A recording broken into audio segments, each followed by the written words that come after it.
Hey, what is up guys? This is Nishi from MST.TV here, back with another Market Watch episode. So today's episode is basically going to be a continuation of the last one, where we discussed some meta trends that we were seeing and how those things are affecting the market.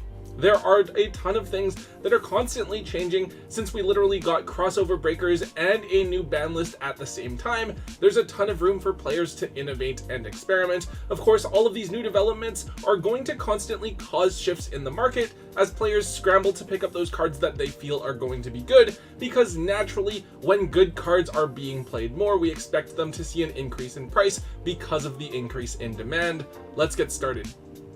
Kicking things off, let's take a look at the Bol Lu Bellion. So this card is the boss monster for the Bestial theme. I think players generally forget that the Bestials are an actual archetype, since they generally just get viewed as hand traps. Bol Lu Bellion is not a hand trap, but it is a really cool card. You can discard it to search for any bestial monster, and you can tribute a level 6 or higher dark dragon to summon it out of the graveyard. Also, it does let you place a branded continuous spell or trap from your deck to the field, which is usually going to be branded regained. So with this one, we are seeing a shift with players expanding on the number of bestial cards that they use. In Malice, the Bestials are extremely important because they can banish your Malice monsters so that they can be summoned back, so they're kind of like pseudo extenders themselves, but they can also be used to hit the Fiendsmith engine, which has gotten incredibly popular recently. On top of that, all of the Bestials are dragons, so I can see there being some hype for the Bestials for when the new dragon rulers come out in Alliance Insight next year. All of that said, the Bol Lu Bellion isn't exactly easy to find. It was a secret rare in Darkwing Blast, and then I got a secret rare reprint in the 2023 tins, and that was it. For a while, this card had gone down to around $12 to $15, but we're now seeing both copies of it trending upwards, with the original secret rares up at $25 to $30, and then the reprints coming in at $20 each. Now, I am going to warn you guys to be careful with this one. I feel like Bol Lu Bellion, as well as all of the bestial monsters, should naturally be included in the Quarter Century Stampede set. Druid's Worm is a really in-demand meta staple that desperately needs a reprint, and given how good the Bestials have been ever since their release, I do think that they would be a natural inclusion. This is definitely the type of card that you want to be holding onto a set of if you are going to be using it, but then look to offload your extras if and when you can.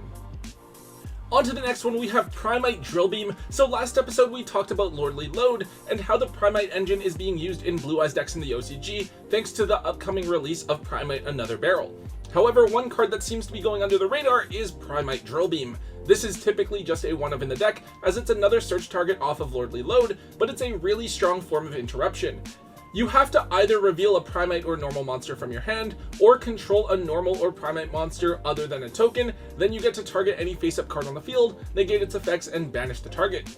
On top of that, if you have a Primite monster on the field, you also get to set this card back to your side of the field during the end phase, which is really awesome. So yeah, since Blue Eyes is a vanilla monster, and you also play 3 copies of each Lordly Load and Another Barrel, this card should always be live, and it's a really strong way to interact with your opponent. However, I feel like this card is generally overlooked because it is just an ultra rare from the most recent core set. In fact, when Rage of the Abyss first settled down in price, the ultras were only 50 cents, and then the quarter century printing was only around $10 to $12. Now, however, with all of the hype for the cards thanks to Blue Eyes, we see the ultras up at $4 each, while the QCRs are coming in at $40, both very notable price jumps. Now, even though this is just a one-of, I think it's something that a lot of players may forget to pick up because of all the attention that Lordly Load has gotten. See if you can pick up a copy or two for some cheap trades, since it's something that will definitely be in demand once the Blue Eyes deck comes out early next year.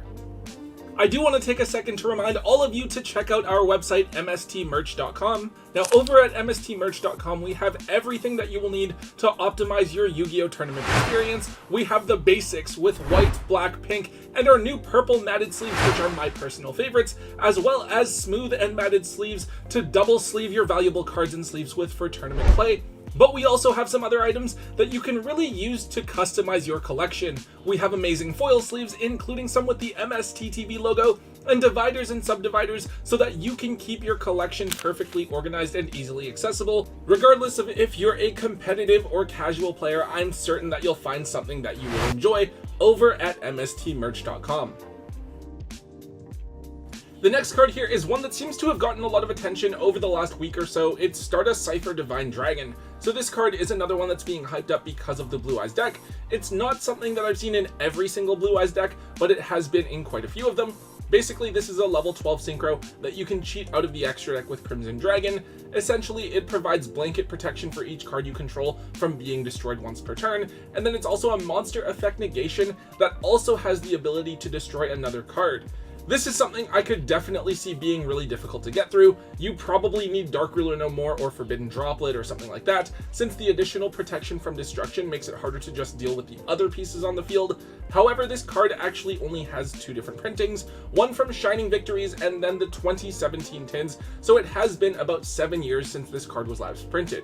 However, because it's being hyped for Blue Eyes, we've naturally seen the card go up quite a bit in terms of price. This was only a few dollars a couple of weeks ago, but it's now up to the $15 to $20 price range, depending on which ultra rare version you want to pick up. I feel like this is something that must be on Konami's radar, given that it is a Stardust card as well. It really wouldn't surprise me to see this card in the Quarter Century Stampede set. If you guys have some older Hollow Bulk, this is definitely something that could easily be sitting in there from a long time ago, so now is a great time to dig it up and move it while it is seeing so much hype. Alright, next up we have Splash Mage. So this is a card that we have talked about relatively recently, but it's something I do still want to bring up again. This card is a really important piece in the Malice extra deck. One of the things that Malice tries to accomplish is getting into its Link 3 monsters. That's why they play the Sky Striker engine, and they play both Splash Mage and Haggard Lizardos in order to accomplish that. Splash Mage is generally the more reliable Link 2 option, since it isn't dependent on you having your Malice monster effects live, though it does lock you into Cybers for the rest of the turn. Now in the OCG, Splash Mage is actually something that we saw early lists running at 2, and I think it's certainly possible that we could see a similar trend here in the TCG as well. Now, when we look at Splash Mage a few weeks ago, it was around $7 for the ultra rare printing from Ghost from the Past, while the commons were basically still bulk at 25 cents. Now, however, we are seeing the ultras up to double digits at $10 each, and I think the crazy thing is that the commons from Eternity Code are now up to $2 each as well. This is definitely some pretty crazy value for a common, and I think it definitely speaks to the popularity of the archetype. If you have the opportunity, Splash Mage is a really solid card to dig up out of the bulk bin at your locals to try and move for a couple bucks each, as it's going to be a key card for one of the best decks this upcoming format. Okay, so this is an interesting one to see come up again. It's Sacred Sword of 7 Stars. So this one is basically a trade-in for level 7 monsters. However, rather than discarding a level 8, you banish a level 7 from your hand or face up on your side of the field, and this card is also a hard once per turn. So this is a card that was used back in Dragon Ruler format, and it was really strong back then. The big Dragon Rulers have effects that trigger when they are banished, so you not only draw 2 cards, but you also get an additional search as well. We did see Sacred Sword talked about a little bit back when we first saw hype for the Kashtira cards, as they are all level 7s as well. However, the card never really saw any play in that deck. Now, however, we are seeing some hype for the card again, as players are hyped to use it in the original deck that abused it, Dragon Rulers. The idea is still the same. In fact, it would be the same cards that you're banishing, since there are no new main deck level 7 Dragon Rulers to banish. Of course, the idea of triggering your Dragon Ruler effect and still having Dragon Rulers to use, drawing into hand traps or other non-engine, still seems really good. Anyways, this card has several different printings. Its only holo printings are the ones from Lord of the Tachyon Galaxy, and then the ones from the 2014 tins. Both of those are supers. Either of those printings are going to cost you about $6 to $7 right now. Aside from that, all of its other printings are basically budget. It's just the commons and then the rare from Maximum Gold. They're going to cost you at most 50 cents a piece. I haven't looked into the deck much, but I think if I were to play Dragon Rulers and I were playing Sacred Sword, I'd just be playing it at 1, so this isn't something I'd buy into too much. However, do keep in mind that there are some players that do enjoy playing Dragon Ruler spellbook format, so there might be some reason down the road for the higher rarity printings to climb more in price over time. So here's a card that I've personally had my eye on for a while. It's Solemn Strike. Specifically, we're looking at the QCR printing from Rarity Collection 2. So Solemn Strike is a really good card. It's a counter trap that negates either the special summon of a monster or an activated monster effect, and then destroys the card, all at the cost of 1500 life points. This is a card that has seen varying amounts of play ever since its release. Sometimes it is dropped in favor of other cards. I would argue it's never really a bad card, it's just that a lot of the time there are better options. I believe that Solemn Strike is starting to see play once again as an option going first in the side deck because it can be very impactful this format. Now obviously stopping the summon of Duo Drive or Detonator can really hurt if Ryziel has no follow-up. Also against Malice, if you strike the White Binder or Red Ransom, they can't chain TB11 to dodge it, but they also can't banish the Link 3 from the graveyard to summon it back, so you are taking that card out of circulation completely. Now at the same time, the card can help to ensure that your effects resolve by stopping something like your opponent's Ash Blossom and ensures that they don't have a window to follow it up with something like Effect Veiler.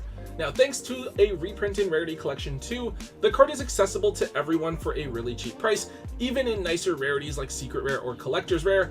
However, the QCRs have actually been steadily climbing over the past few weeks. This card was really cheap originally at only $7 a copy, which I personally thought was insane for such a high rarity printing. I personally bought like 15 copies at that price. The card is now basically triple that, coming in at $20 to $25, though there are actually relatively few copies available before the card shoots right back up to $30. Even then, it's still cheaper than the OTS Tournament Pack Ultimate Rares, which are quite nice, but still more expensive at around $60 to $70 each.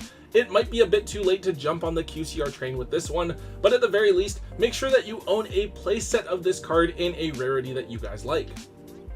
And finally, wrapping things up, we have Magical Musketeer Max. So when this card came out, I thought this card was going to be absolutely insane. Clearly, I forgot that it's Magical Musketeers, so it never really ended up doing all that much. This card is a Link 1 for the Magical Musketeer archetype, and it either searches for Musketeer spells and traps, or summons Musketeer monsters depending on what's on your opponent's side of the field and which effect you choose to activate.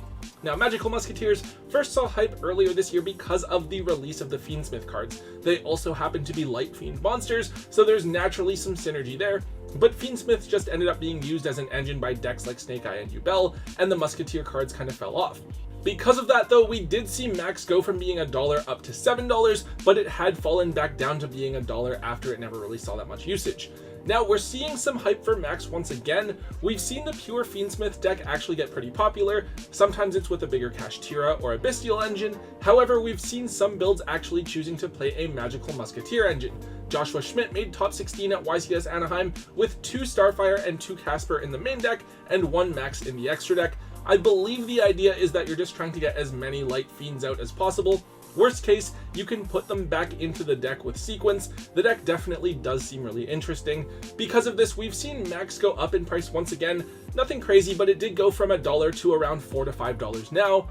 This is something that I think definitely needs to be reprinted fairly soon. It's just not exactly clear yet where exactly Konami is going to decide to include it. Alright guys, that is all we have for today's episode. I think this actually might be one of the last market watches that we have for the year 2024. I know we have the OCG ban list coming up sometime within the next week or so, and that might change things up here in the TCG a little, depending on how crazy they decide to get with things. But ultimately, that should be it. We don't have any new product releases coming out. I do know that next week, Tom and I are going to be filming some live games and stuff like that for the end of the year. Let us know down in the comments if there is anything that you want us to cover as well. Anyways, guys, if you did enjoy today's Market Watch, please make sure you let me know by hitting that thumbs up button. Make sure you leave a comment in the comment section down below. Hit subscribe if you haven't already, and until next time, guys, don't forget to hold on to your MST.TV.